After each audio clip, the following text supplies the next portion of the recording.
Imagine you're a casual Battlefield player. One day you wake up and see that DICE dropped Season 4 with two brand new maps, Suru Reef, as well as a remake of the iconic Wake Island, marking the return of naval warfare.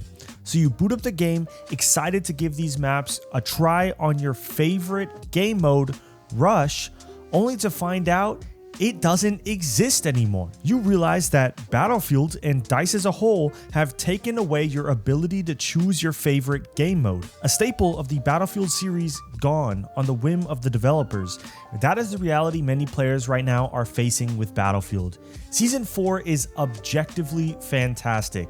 The two new maps are amazing, some of the best in the game. The gameplay is as tight as it's ever been, and yet Battlefield and DICE as a whole keep finding ways to limit player choice. So today, let's talk about Battlefield 6 Season 4 and why I think Battlefield cannot stop themselves from shooting themselves in the foot. Before we begin, if you like this type of content, make sure to hit that like button and consider subscribing to see more content like this.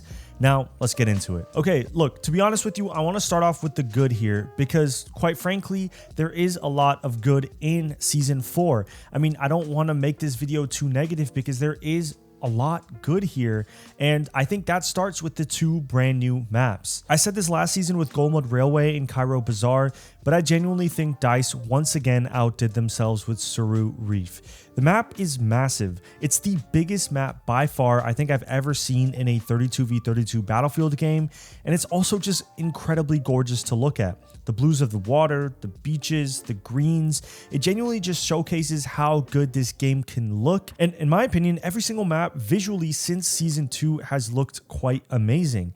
It genuinely feels like a mix of Parasol Storm and Hainan Resort from Battlefield 4, which are both fantastic maps in their own right that I loved playing over 10 years ago. The E Point specifically almost feels like a one-to-one recreation of the middle point from Hainan Resort in Battlefield 4 built into the larger map of Suru Reef, which is crazy because it finally feels like a natural evolution of what I expected maps from a game 10 years later would look like. The other map being the Wake Island remake, I think is also incredibly solid as usual. There isn't much more to say with the Wake Island remake. It's an iconic map that was last seen in Battlefield 5, but of course was in the OG Battlefield game. And at the end of the day, it's a faithful remake with some key changes that I do think benefit the map a good amount. It's a fun map to play and enjoy, and it fits into this naval battle season perfectly. Not to mention, we got a return of carriers for the first time in a very long time. They don't do too much, to be completely honest with you, except for acting like a spawn point for vehicles, but it is a welcome return for sure. To be honest, the maps are quite frankly amazing. Looking around in Suru Reef and seeing the blues of the water and the ocean with the dynamic wave system that they've added into the game, or even Wake Island, the color grading of Wake Island is some of the best color grading that I think I've seen from Battlefield 6. It is just a beauty to look at. There's the dark clouds in the distance that you can kind of signify that there's a big storm coming, but it hasn't hit the actual island itself. And so the island itself is still quite sunny, even when you look out and see the dark clouds looming over the horizon. On top of that, there is just wet spots on the ground that of course look fantastic as they usually do in a game like this, but I've got to say, I thought Cairo Bazaar was the best looking map by far in Battlefield 6 in Season 3, and I think with Season 4, Battlefield once again took it up a notch with Suru Reef and Wake Island especially. They are fantastic maps. Wake Island in particular is a fantastic recreation of the iconic map from the OG Battlefields, and I think they've done the maps in general in this game a big service. The only slight change I would like to see added into Battlefield 6 as a whole is just the reintroduction of dynamic weather. This is something from Battlefield 1 and Battlefield 5 and even Battlefield 2042 to some extent that I just really loved. In Battlefield 1 particularly, I love seeing the sandstorm blow through in some of the maps, or the rainstorms that cloud visibility, or the snowstorms, or whatever it may be. I think that sort of dynamic weather could absolutely be in service for Battlefield 6. Maybe in Wake Island, for example, you see the clouds looming over the horizon. Maybe it starts off sunny during the beginning of the match, and then as you transition into the later portion of the match, the storm comes in. in. In fact, they did something very similar over 10 years ago in Battlefield 4 with Paracel Storm. The map starts off incredibly sunny, but by the end of the game, it is drenched in water. It is a tropical storm that's passing through those cluster of islands, and it limits visibility, and it just changes up the map in a really dynamic way. I can't believe Battlefield 6 went away from this to begin with, but I do think especially the naval maps need to have that sort of dynamic weather, because a lot of times islands and tropical areas of the world tend to have incredibly dynamic weather. It might be completely sunny 1 hour and then the next hour it is torrential downpour. That's just how life is in those tropical islands, and I would have loved to see that carried over into the game, if not for a gameplay purpose, just for the immersion of the maps overall. I just think it's something that's missing from Battlefield 6 as a whole. The maps look fantastic. I just want to see that dynamic weather make a return. So at this point, we're up to 15 total maps for Battlefield 6 within a year of its release. Now, if you ask me, I think that's actually quite a solid number. I mean, in less than a year, we've gotten quite a few new maps, and we're up to a healthy and respectable amount of maps. And not all maps are now kind of the same. I think a lot of the base maps suffered from being incredibly small to at max slightly medium sized, making them incredibly chaotic. I think DICE took that feedback to heart and have given us massive maps. Sura Reef is huge, Contaminated is big, and they've kind of mixed in some smaller scale maps as well, like Cairo Bazaar and of course Wake Island. I just think there's a healthy mix amount of maps now. I think there's a lot of dynamism in comparison to playing one round in Cairo, then the next round on the tropics. It's just such a great feeling to see that sort of variety is back in a Battlefield game. We also got some new weapons and vehicles as well. We got a new sniper that looks to do a lot of damage. We've also gotten a two-person fighter jet, some gunboats, some transport boats, of course, to complement that naval warfare. All of it looks to be good. They're great changes, and I'm glad to see those added. So, I mean, bottom line, there have been a lot of great additions made to Battlefield 6 in Season 4. The new maps, the weapons, and the general feel of the gameplay, I think it is the best it's ever been. And it's at the point where mechanically, I think I can confidently say that this is the best Battlefield game since Battlefield 1.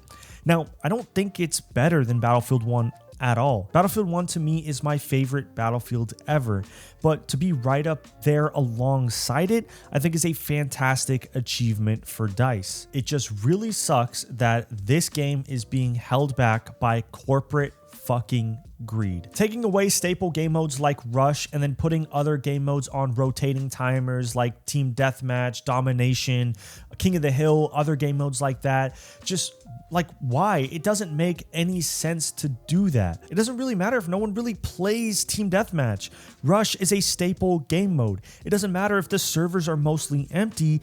That's why we need a goddamn server browser to sort for more persistent servers running the game mode. Maybe even self-hosted servers like back in the day. So a community that does love those game modes can play them whenever they want, not at the whim of when DICE decides it. Look, to be honest with you, it's pretty frustrating to come out here and have to say these negative things about Battlefield 6. I would have loved nothing more than to open this video with, hey, Battlefield 6 Season 4 is amazing. They added fantastic maps, they gave us new weapons, new vehicles, and the gameplay is the best it's ever been. Battlefield 6 is back on the up. You guys should play it right this second. But I can't just say that. I can't just say Battlefield 6 is great. I have to add the asterisk. But look, to end this video on a slightly more positive note, I am super happy to see that DICE is supporting Battlefield 6 the way it has been right now. If you look at where Battlefield 2042, the last game in the series, was at during this point of its life cycle, it was all but a skeleton crew trying to keep this game alive. They gave us almost no new maps, no new weapons. They barely fixed any of the major bugs and glitches that were in that game, and they barely had fixed the performance problems up until that point. And so to see what Battlefield 6 is at right now, to see the support that DICE has been pouring into it, for better or for worse, listening to the community when it comes to the maps and the vehicles and things like that, I think is a great sign. And I think the players in general are really enjoying it. A significant amount of players have come back to this game with Season 3 and Season 4. Now, it's nowhere near where it was when Battlefield 6 first came out. We were around 750,000 concurrent players on Steam. But still, Battlefield 6 is at an incredibly respectable number right now.